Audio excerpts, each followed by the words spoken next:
we've been speaking about mindfulness for the past 2-3 months on Mindful Mondays, right? We even spoke to you about it, but I don't think a lot of people understand what mindfulness is. What is mindfulness, and how is it going to help me as an individual?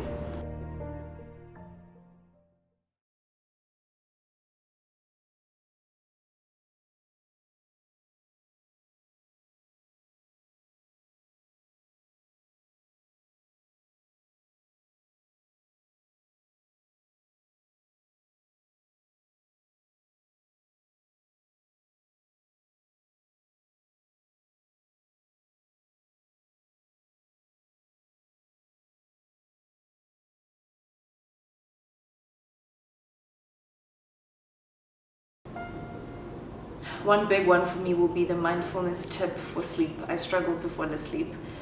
So I'm looking forward to finding tips that can also help me as well, because every single time when I think about meditation and mindfulness, that's literally what I think about. Like, you think about meditation, you think about the zen and the silence and all that kind of stuff, but I think there are more practical ways for us to be in touch with ourselves, to self-care, to make sure that we check in, because I believe in checking in. Every single day, check in with yourself, and if you're not okay, try to figure out how that is. And if you can't, just write it down, just let it out, like relinquish all that information from you and just literally just write everything down. It doesn't actually have to make sense. It really doesn't have to make sense. The best thing is to just get all of it out until you hear yourself. Until you hear yourself. I think it was counseling psychologist LZ Flitz, we had her for the teen depression. She said, speak until someone hears you. But I've realized that when we speak to ourselves, we can hear ourselves, and the body knows how to heal itself. I believe that every part of our body knows how to heal itself. We just need to get back to a point where we teach it how to do it again. So just by journaling, relinquishing the information, like just getting it out, it doesn't have to make sense. It really doesn't have to make sense. But once you get it out, you always feel so much better. I'm speaking from experience, because when I journal, that also helps me quite a bit. I don't have to make sense. I don't have to sound smart. I don't have to sound anything other than myself, which is everything, And that's why I like journaling, because sometimes it feels like I'm in the comfort of my own space. I'm my own safe space, and it helps me feel better every single time when I do it. So tonight we're also talking about the best techniques to ensure daily mindfulness. So just making it a second nature to check in, for example, making it a second nature to journal, making it a habit, building new habits, healthier habits, positive habits, without deviating into toxic positivity, of course, but just being mindful. When you're not feeling okay, knowing that you're not okay, checking in with yourself, allowing yourself to feel that. I always say that it's okay to not be okay. Literally, it's okay to not be okay, and I don't think we hear that enough as a society. We really don't. And I think we need to hear it more, because we constantly feel the need to show up. I feel the need to show up every single time. It doesn't matter how I feel. You just constantly need the feel to show up, but you feel the need to show up. But we need to show up for ourselves first. We honestly need to show up for ourselves first. So you can't expect to show up 100% for other people if you can't show up 100% for yourself. How do you give something that you're not accustomed to? If you're not used to it, how do you give it to someone else? So I think it's just about being mindful, being selfish with how we feel, and checking in with ourselves, giving ourselves the time. We constantly give so many other people the time that we constantly give other people time, but we never give ourselves time. So just the simple things. On a Sunday, waking up, just having a routine, cup of tea, sitting outside, just sitting alone with your thoughts and just, reflecting in a good way, without actually just falling into this place, but just checking in with yourself. How do I feel today? And if you're not okay, allowing yourself to feel that. And I think that should be an everyday thing, allowing yourself to feel everything that you feel. Because sometimes you just feel like you don't have the luxury to feel the way that you feel. You feel like you don't have the luxury. I remember when I was studying, I would be so tired and I would be so overwhelmed. And I remember one day I said to my friend, I don't have the luxury to break down. She's like, sorry? What do you mean you don't have the luxury to break down? But I absolutely meant it, because me breaking down means so many things around me crumbling, right? So how do you allow yourself to feel emotions when you expect it to show up? So that's the other thing. That's literally the other thing. How do you feel? How do how do you allow yourself to actually have a day where you just like, I just want to use this for myself? How do you allow yourself to have that day when you've got so many responsibilities around you, when you've got so many things to do? Like, how do you allow yourself to feel those emotions? How do you say it's okay to not be okay when you're expected to be okay all the time, because so many things depend on you? And there's so many people on a daily basis. They have to show up. They have to constantly be there. They have to be superheroes every single day, but how are they superheroes for themselves? How can I become my own superhero? How do I become my biggest cheerleader? How do I become my everything, basically? Because we expect so much from the world, yet we don't even have much to give to ourselves. So those are the things that I've literally, let's see. Okay, there's Colinda. Sorry guys, when I start speaking, I just go. I just go off. Okay, let's see. Dr. Colinda is here. Thoughts first. There we go. Let's see. So yeah, so today we're going to be speaking about mindfulness around stress, for stress and anxiety. I think it was quite an important topic because it's going to help so many people cope, because not everyone has access to a psychologist, not everyone has access to a psychiatrist or even a counselor. But if we've got tips that can help us during this difficult time, then we can go a long way as a society. We can find better coping mechanisms without expecting to show up when you feel like you're about to burn out. We spoke about burnout when we were speaking about discrimination and stigma and mental health stigma in the workplace. So yeah, I think it's quite an important topic to talk about. Dr. Colinda will be logging in any time now. She'll be logging in. She'll be logging in. Sorry. Yeah, I did that. So they're just telling me that she's logging in from Thoughts First. Dr. Colinda, if you are watching, please try request from your side, if it's possible. Oh, there we go. Found her. Let's see. Hopefully this works. Yay. Hello. Hi there. How are you? I think it's just my generation and my age. I said your request wasn't sent. So I had to grab my 18-year-old daughter and said, fix it. No, I tried requesting from my side as well, and it just kept on saying that, yeah, it was just saying unable to join, but I'm so glad that you were able to request from your side. Welcome once again to Mindful Mondays. I'm so excited to be speaking to you again. And I've been listening to you, and I just love that. So I think that nobody missed anything, because we were just listening to amazing stuff from your side as well. So thanks for that. Sometimes I feel like if you just let me talk, I will just waffle and I'll waffle. So it's great having a balancing person here who's gonna keep me on track. So without wasting any further time, I just wanted to find out from you. We've been speaking about mindfulness for the past 2-3 months on Mindful Mondays, right? We even spoke to you about it, but I don't think a lot of people understand what mindfulness is. What is mindfulness, and how is it going to help me as an individual? Okay, so there's 3 parts. Mm-hmm. So the first part is what we would call awareness. So, obviously, what is that? Okay, so awareness would be right now. So awareness is where you deliberately are paying attention right now. So wherever you're sitting, and become aware of the feeling of your body on the seat, become aware of the room that you're in, the space or where you are. So that's the awareness part, and I'll talk more about it later. And awareness is outer and inner. So how often aren't you sitting like at a traffic light or something, and somebody's like at your window and you're like, whoa, I didn't see that person. Or like you put your keys down and then later on you're like, where are they? Because we're not aware. We're like in la la land half the time. And then there's the inner awareness, which is, well, how am I feeling? Where am I at? So like when I was trying to log in, I was like muttering to myself like, but I was aware that was like happening. So that's number 1, awareness. Okay. Why do we want to be aware? Because the second one is we become non-reactive. So that doesn't mean we're going to lie there like vegetables. No, we're not going to just be passive. But non-reactive is about where you kind of have a space. So you get a feeling or you have a thought and you're stressed, and instead of just like acting out, you've got like a space because you're aware of it happening and starting to happen. And then you can kind of like, okay, we need to calm down. And wherever we are, because there's always something. And then we become responsive, so we like choose what we want to do. So when you're aware, then you become responsive, not reactive. And later on, I'll talk about the other component in the middle, which is all about how we approach the world. So we are very judgmental, and we're always busy like thinking and judging. And if we can like flip that into like a more kind of even, non-judgment, like a kind of a curious thing.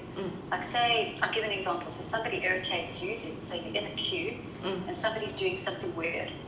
So step one, you're aware, like, okay, I'm feeling like uncomfortable now. Step two is you like get curious, like, why would they be doing that? Or like, what's happening there?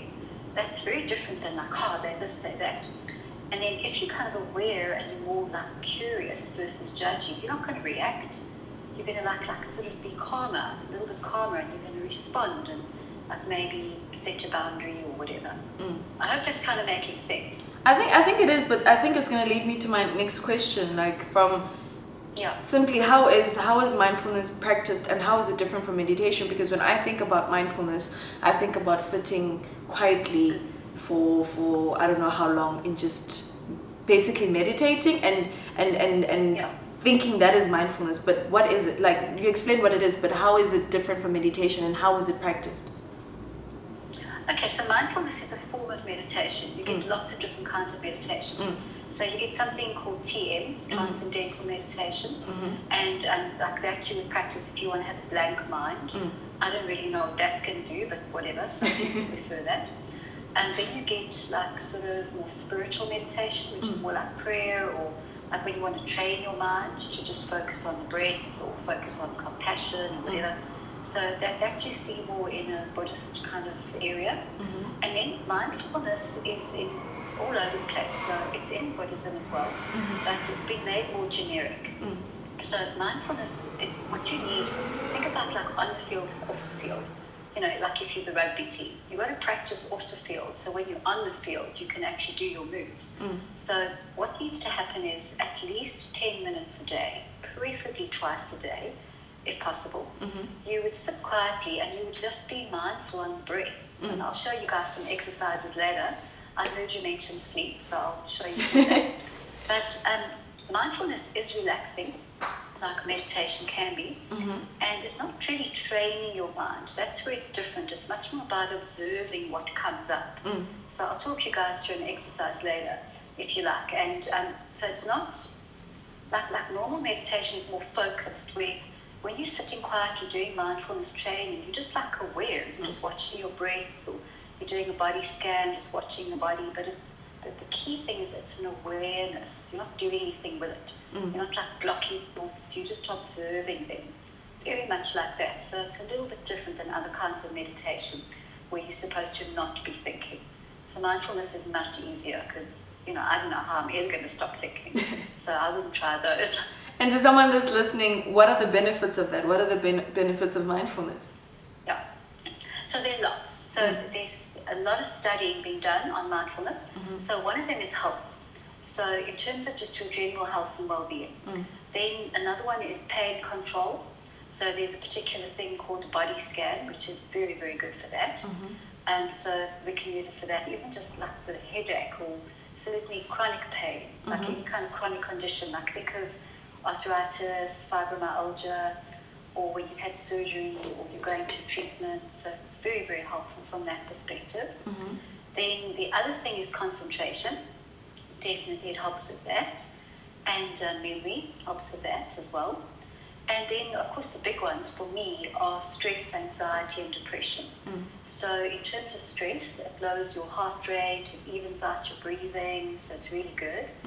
And from an anxiety perspective, it kind of, with anxiety, your mind is all over the place. So if you can kind of bring it down single-pointedly, that's just going to be easier. Just like observe the anxiety. Okay, I'm aware, I'm anxious now. It works for that. And the big surprise was it works for depression. So with depression, there's a lot of thinking about the past. We call it rumination. So if you're lucky, going back to the past, or anxiety, future, that's not so great. So mindfulness keeps you in the present. So you're like just here with what is. You know, okay, I'm taking this breath, I'm feeling this now, this is what's happening, this is where I am. And you're not going backwards or forwards as much. That's why it works with anxiety and depression. Stops that process. So good stuff. Lots of good stuff. And the best way to start is just taking a few minutes out. So if I want just taking a few minutes out. And there are different, I know there are different types of mindfulness techniques that one can try. You've mentioned a few, but which one would you recommend for someone who's starting out? I would do the starting on the breath and then the body scan. Okay. Now, you know, there's a guy called John Kabat-Zinn. Daniel Goleman, the emotional intelligence guy, all of these people, they all actually started with something called Vipassana meditation. And that is the original Vipassana. Okay. And that is the original body scan. So, I mean, if you like, I can talk you through it for just 2 minutes, if everybody wants to. No, we can try it. It'd be quite interesting. We can try it. So, I can do a quick one on the breath, and then a quick one on the body scan. I'll just do very quick ones. Okay.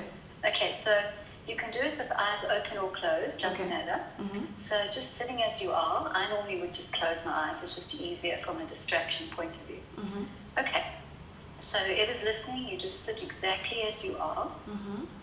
And you just presence yourself for a moment or two.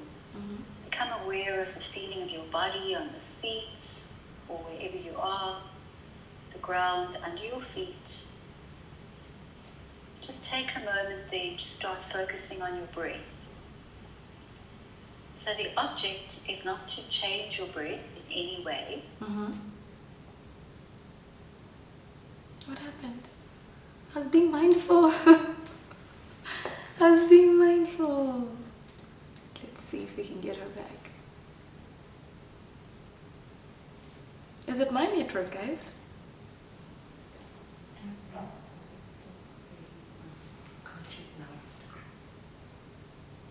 I don't know if it's my internet.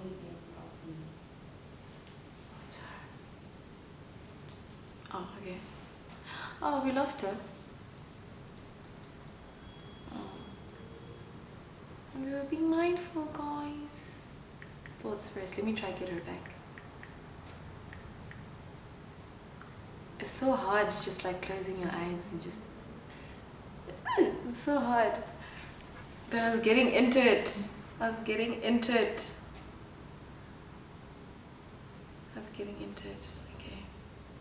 Let's see. Are you guys enjoying that? Like I was super excited to see how quiet and mindful I could be.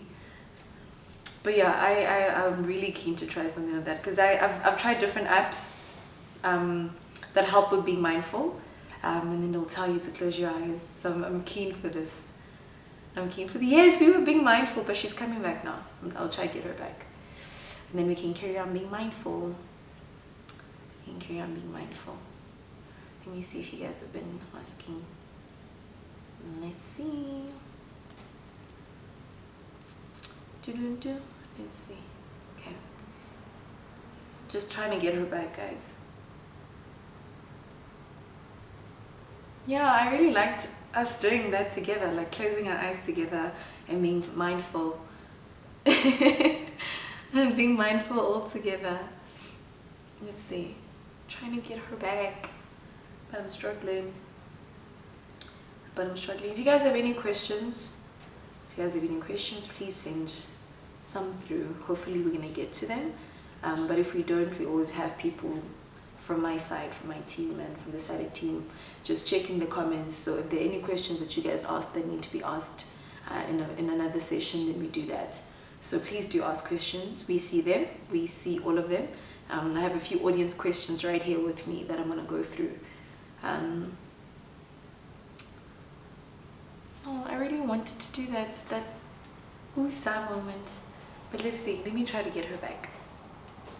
Let's see. Dr. Colinda Linde. She's so amazing. Thoughts, first. Okay. Okay, let's see. Let us see. But most of the audience questions are regarding sleep, so I'm so glad I'm not the only one. Someone was talking about how they feel awkward when they try to practice mindfulness. I know in the beginning it's very awkward just closing your eyes and just feeling everything. Like, you close your eyes and then you can feel your feet on the ground.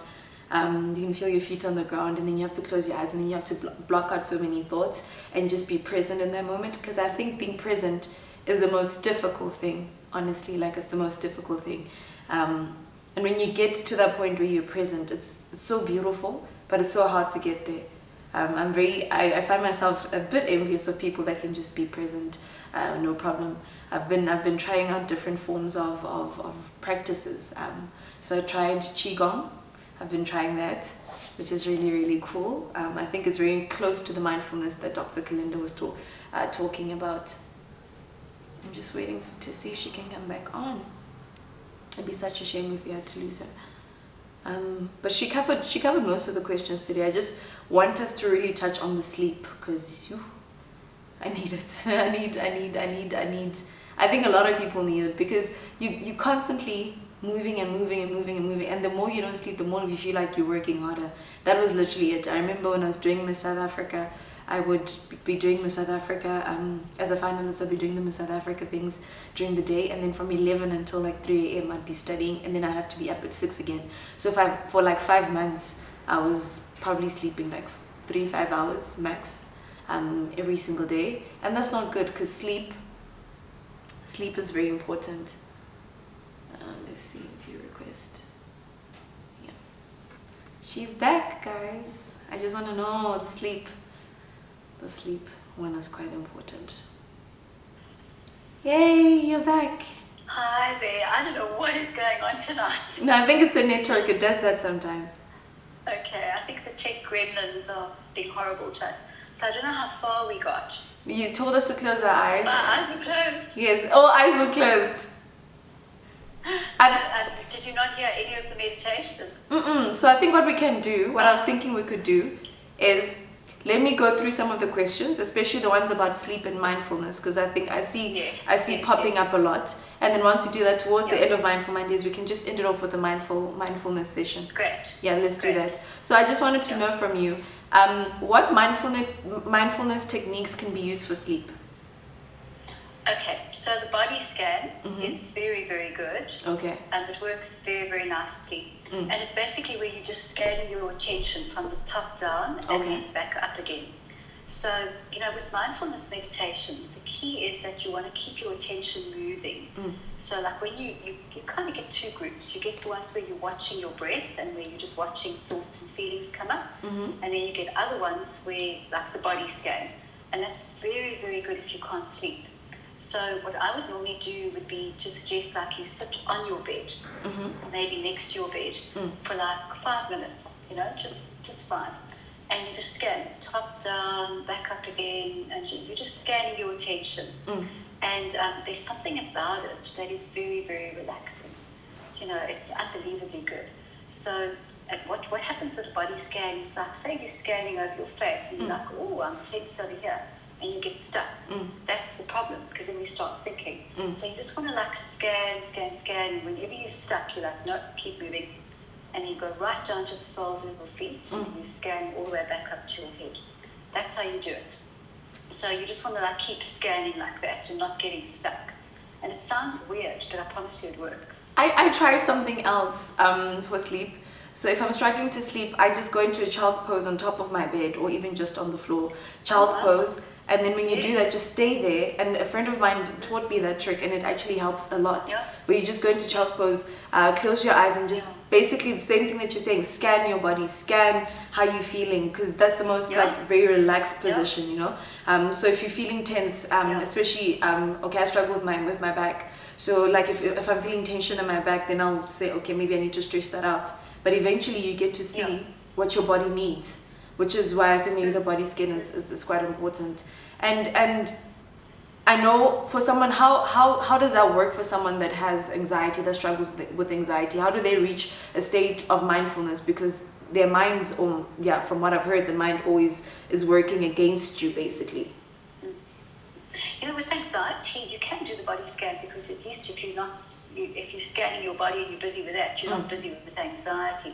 But there is another one that works quite nicely for stress, anxiety, and depression, or if your mind is just very, very busy. So this one is where you just kind of watch. So you could even do it right now. It doesn't have to be fancy. You know, it doesn't have to be like a certain position you're sitting in. So right now, it would just be like focusing on the breath for like a minute, you know, just to kind of follow the breath in, follow the breath out, and then you simply like start observing. So every thought and feeling comes up and it comes down, comes up and it comes down. So whatever that thought is, you just like watch the thought and you let it go. Think of it like waves, just like a wave comes up and a wave goes. There's no thought that can come up and just be boom there the whole time. It's like coming and it's refreshing, but it's coming and going. So like say you're really worried about something, like tomorrow there's a thing and like what's going to happen, and you just like mentally pull back and you just watch this wave. This thought comes up and it goes. You watch the next one and it goes. And it's the weirdest thing. After a few minutes of that, they just like start to get smaller and they just kind of disappear. So we're not sure why that is, but it's something in the watching. And somehow tells the brain, you know what, let go of that, it's fine. Works very well. So Zani here was asking, I know there's some apps that give you music to help you fall asleep. Would you recommend something like that? Like it's almost like mindful meditation type of music that you use to try and fall asleep, for example. Is that a good way to practice mindfulness, or to just be in a state of mindfulness? Yeah. You know, I think it depends where you're at. Like for some people, they prefer to be guided. So some people like apps like Calm or Headspace, or you know, like there are lots of them out there. And I think it depends. You've got to like find what works for you. So in the beginning, it helps a lot to be guided. Like, okay, focus on your breath, do this, do that, and it's really just concentration. You know, so like if there's music and you're really listening to that song or that piece of music, that's mindfulness right there. It doesn't have to be anything like fancy. You know, it's just really being aware and like seeing how long you can go actually listening to that music. Otherwise it gets to the end and you're like, oh, I didn't actually hear that. I mean, how often aren't you somewhere and you hear your favorite song, oh, I love this song. And then you get to the end and you just like it's gone, and you're like, I wasn't even there. So as long as the music is not distracting you and you can use it to train yourself just to focus, it'll be good. Yeah. So you would say that mindfulness and self-awareness is somehow connected as well? Yeah. Okay. Yeah. And then I have a question. Awareness is a part of mindfulness. Oh yes, awareness. Because you mentioned that in the very beginning as well. How when you are being mindful, you are being aware. Like even how your body feels, like the body scans and everything that you're talking about. I have a few audience questions here. I'm just gonna ask like two. The first one is, it's been a tough year for my children and they're anxious, quick to melt down and withdrawn. What mindfulness techniques can I do with my kids? And it really depends on the age. You know, so if a kid is, say, below about 8, it's going to be quite difficult to do the body scan or the breath. So funnily enough, doing like an activity, like you get quite a tricky one. Like, okay, we're going to build this thing, like a Lego thing, or we're going to paint this, or we're going to bake this, or we're going to do this in the garden. So like you get the child to be kind of like really focused in on a task, because that's like mindfulness in motion. So that's one way to do it. And if the children are a little bit older, kids like to mimic us, you know, like we all play mommy and daddy when we're young. Yeah. So if you're saying, well, I'm going to go and do my mindfulness now, and kids might just start to follow your breath.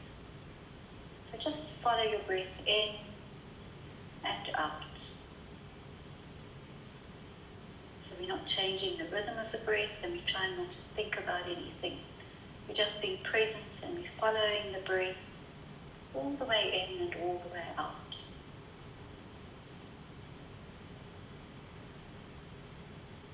And you could think of yourself like when you train a puppy or something. You're very gentle but firm. And so every time the mind misbehaves and wanders away, which it will do, you just gently bring it back. And the second that you're thinking, you can just spot it. I'm thinking, and then you quickly bring your mind back to breathing. So you're just focusing on the breath, following it in and out.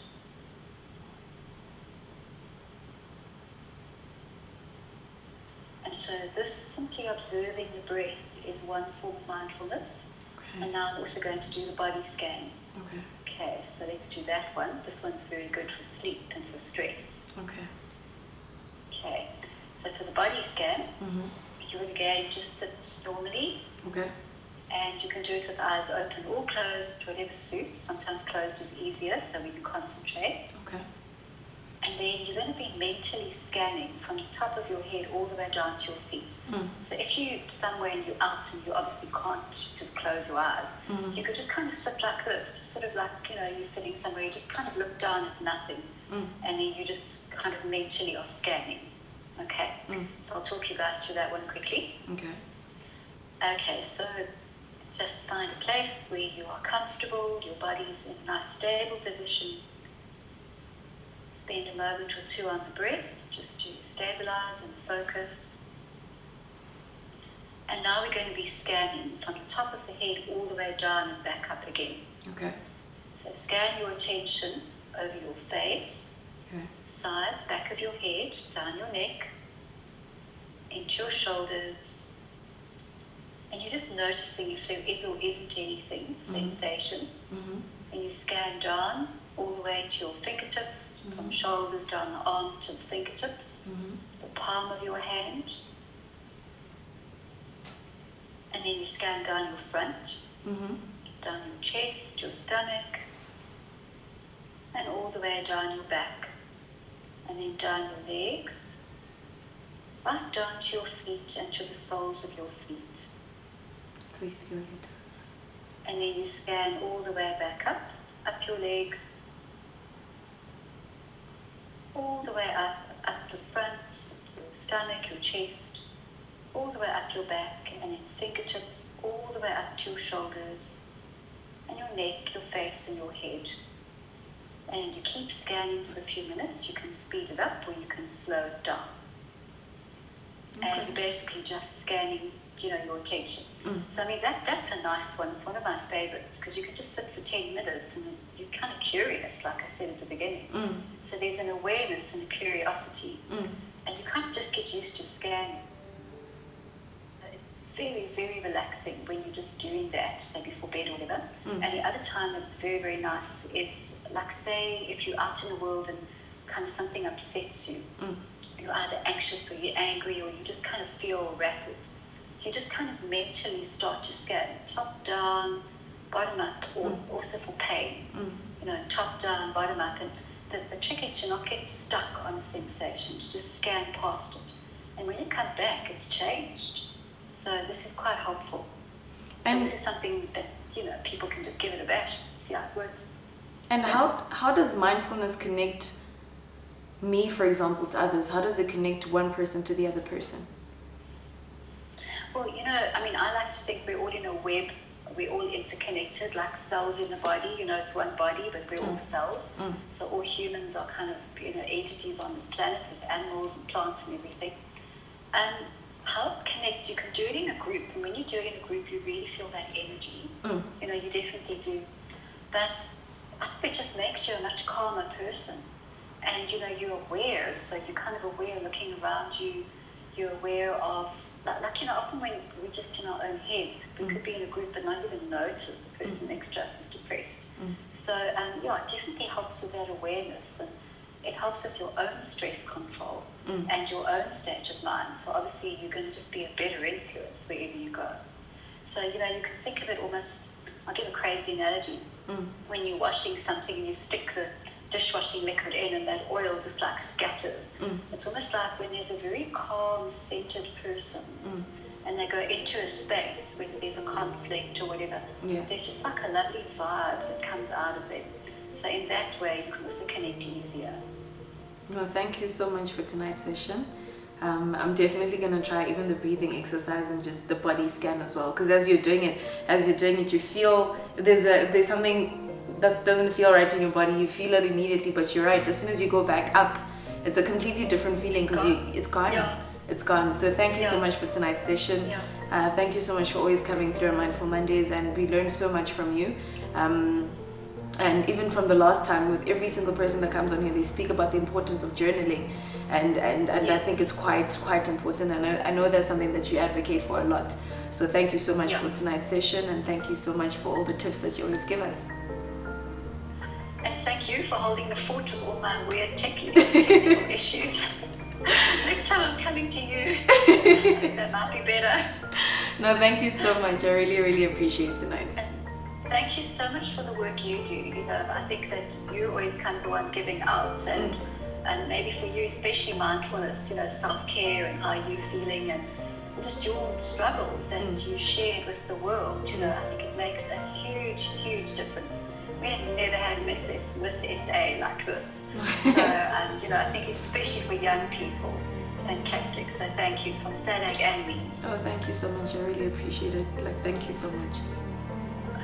Great. Have a lovely evening. And say hi to your daughter for me. Thank her for fixing the phone. Well, she went off. I should have kept her here. She would have fixed it. No, thank you so much. Thanks. Good night. Thank you everyone for watching. Bye. Bye everyone.